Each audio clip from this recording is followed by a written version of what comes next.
Bro, what is going on? What's up, YouTube? Poor Man Podcast back with another video. Give me the HBO special. That's the Help a Brother Out special. Hit the like and the subscribe button for more content. Let's get right to the video.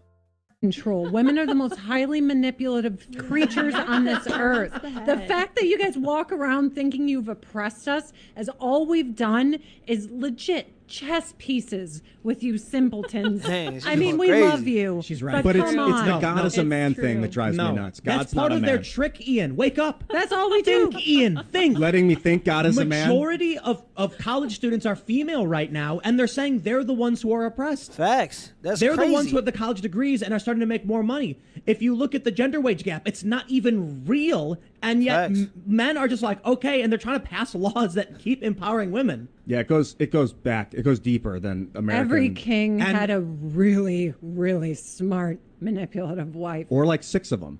Yeah. You honestly don't even have to stop there. Women get in the club for free. Women get drinks for free. Women get free date. Women receive 63% less time when sentenced for the same crime. About 70% of the time is women filing for divorce, and 90% of the time they get custody of the children. While women are making just as much as men, 97% of all of the alimony that's paid out is paid to women.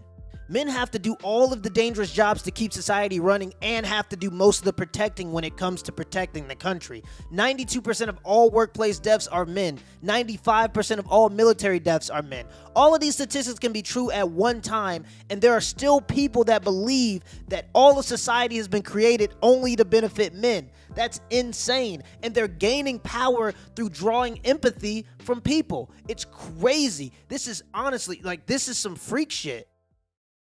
Models for men. Joe, there is nothing that enrages me more than fat models. There is nothing that enrages me more than fat fucking models. Okay, let me just say something. As a comic, we want attention. We don't feel like we deserve it. So we make you laugh, so there's an even exchange. I get my attention, you get some joy, okay? An actor, they want attention. They're not willing to write the script, but they'll memorize some lines. They'll do a little bit of effort to get the attention. A regular model, at least she's willing to lose weight so that she can be looked at. But these fat bitches are just like, look at me. I deserve to be looked at. Stop using the word bitches in 2019. Look at that. What the fuck? That's the plus size model mannequin.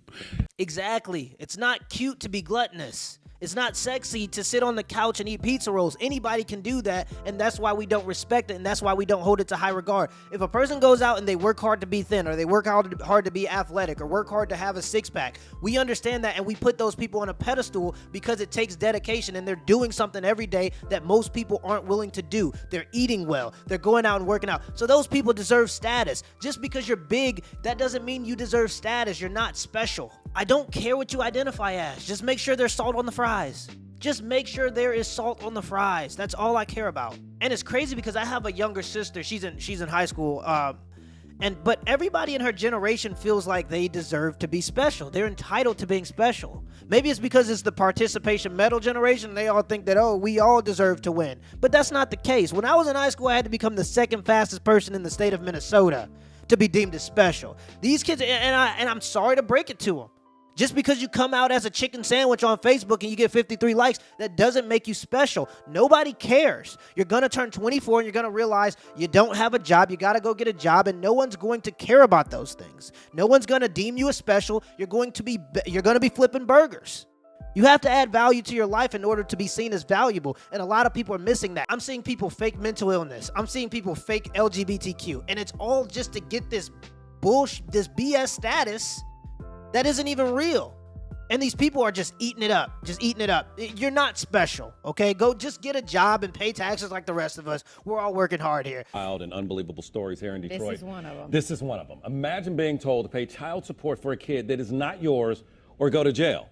Oh. That was the order the state handed down to a Detroit man. So today, he turned himself in, but here's what happened when 7 Action News reporter Kim Russell went with him to court. Carnell Alexander walked into the Frank Murphy Hall of Justice knowing in moments he could lose his freedom. I stayed up all night, couldn't sleep, thinking about it. Carnell is a wanted man because he refuses to do what the state orders and to pay child support for a child that DNA tests prove isn't his. A child he doesn't even know. I haven't even had a chance to really speak to him except for one time That's when we insane. took the DNA test. That's Nonetheless, insane. right now, under the law, he's a deadbeat dad. Today, he turned himself in to the judge as ordered. Scared because I've been before this judge before. But this time, he had attorney Cherika Harris, who volunteered to help after seeing his story on 7 Action News. The judge said he will not go to jail for today. Thank you. Thank Ms. Harris. And hope that we can resolve this soon. I'm just trying to help him with his future. Though the threat of jail is on hold, it is not over. Cornell Alexander still owes more than $30,000 to the state for a child that's not his because the mom wrote his name down because she needed to name someone in order to get welfare benefits. And I had to put him down as the father. That was the only way I can get the system. And this is exactly what I'm talking about when I say this whole thing isn't just to benefit men. This woman literally just admitted to paternity fraud. She literally just admitted to a criminal act. And this man still owes the state $30,000 for a child that he's proven isn't his. And you think that all of this stuff is rigged in the man's benefit? And what's crazy is they're going to make him pay it and lock him up if he doesn't pay it because the state receives 66% of every dollar collected in child support.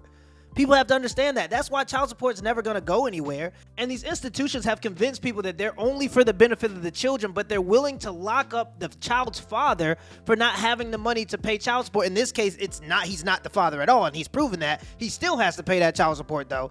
But in general cases, they're willing to lock up a child's father, which is the most important component to a child's life, according to statistics and data, because he's unable to pay. And then they'll go and say that this stuff is only for the betterment of the children.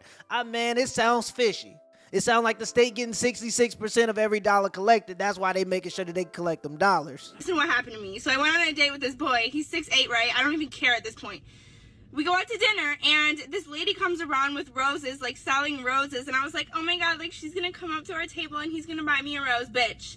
She comes up and she was like, do you want to buy a rose for the miss? And he was like, I'm good, thanks. I looked at him and I was like, so you're not gonna buy me a rose? And he was like, oh, I don't have cash on me, sorry, love. The bill comes, and he fucking pays the bill with cash. I was on a date with a 6'8" guy, and that doesn't matter, but I mentioned it anyway because it does matter. I want to prove to everybody else that I have access to men that I think that are tall and attractive. And I mean, is there any better representation of the duality of the problems that men have to deal with in the country versus women sometimes? I mean, look, the guy is like, hey, I'm $30,000 in the hole to the government, and I've just been arrested because I'm not paying child support on a child that's not mine. And her complaint is, I went on a date with a guy that's 6'8", and he didn't want, and he paid for the food, he paid for the date, that's all fine, but he didn't buy me flowers. I mean, need I say more? I understand that women bring life. Y'all don't. How do you get that life? Go in the hospital and get a sperm donor. You don't need a man. You still need a man. You need a physical woman to bear a child for you. And y'all need a physical sperm. Where does it come from? That's for right now. Give it to From a man. If a physical man didn't go to that hospital, it would not be there.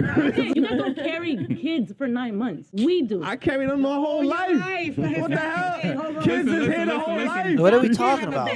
Without sperm. Women like you always try to eliminate men, and that's where the issue is. Exactly. You just said you don't need a man. You don't. We don't. We want you. There's a difference. Need and want is a different thing. I don't need a man. You don't want him. You want the potion. You want the potion that lives inside of his testicles. We don't need cows on the planet because I have milk in my fridge.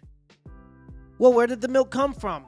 That doesn't matter. We don't need them because there's milk at the grocery store. I honestly think a lot of people have just forgotten that for life, for most of life, for all other species than human beings, life ends with you screaming and being eaten alive.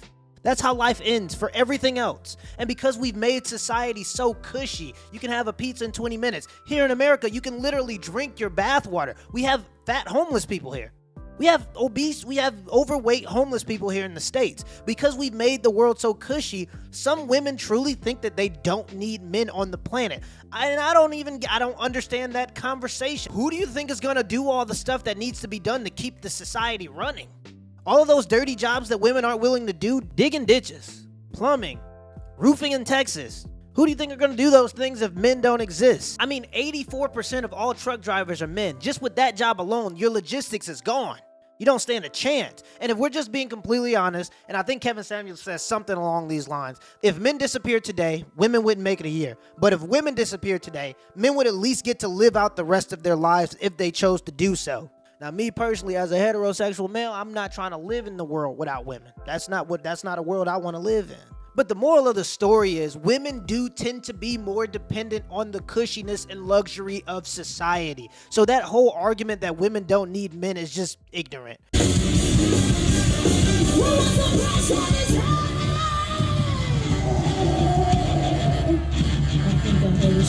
what is going on?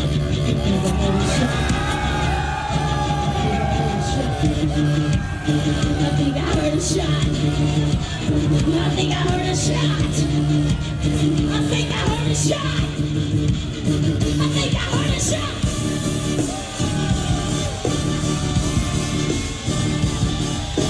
This is just a publicity stunt. Everybody's trying to be famous. Everybody wants their 15 minutes of fame. And what better way to stand out than to do something extreme? It's just the story of the week.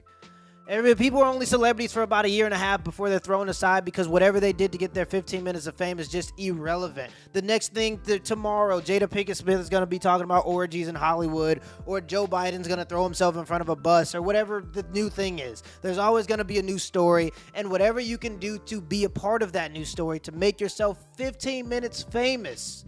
Just be famous for a second. I just want to taste what it feels like to be famous. People are willing to do anything for that, so this doesn't really surprise me. I mean, this is kind of where we're going, right? Pretty soon we're going to be reliant on a currency that's dictated by the tweets of a billionaire, right? So, I mean, this is where we're all going. Enjoy the shit show. Till next time. My boo, I'm just here for the rendezvous, and I came the whole damn crew, cause I've been feeling like you want me to. He say stop standing, so I can't hold myself when I pull up.